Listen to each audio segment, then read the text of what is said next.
High, তো দেখো আমরা এখন গুলমার্গে চলে এসেছি। দেখা দেখা গুলমার্গটা ঘুরে দেখা একটু গুলমার্গটা।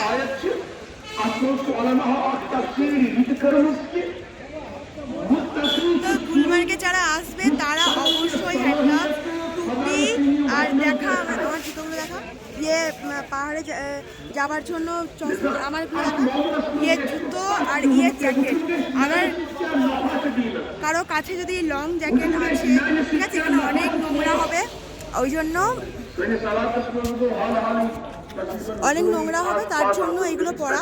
কারো কাছে যদি কারো বাড়িতে যদি কারো নিজস্ব থাকে তারা নিয়ে আসবে, কারণ এইগুলো হচ্ছে নোংরা হয়ে যাবে, এগুলো উঠলে ধুলোবালি অনেক লেগে যাবে, যার জন্য এগুলো পরা। এগুলো ওদের থেকে ভাড়া নেওয়া, তো তোমাদের যদি কারো কাছে থাকে নিজস্ব চলে আসবে। আর কি আমরা এখন গুলমার্গটা ঘুরবো। ওয়েদারটা দেখো খুবই বাজে ওয়েদার, মানে ভালো লাগছে। মেরা হিরো হ্যাঁ देख लो सब लोग यहाँ पर रुके हुए हैं। बाबू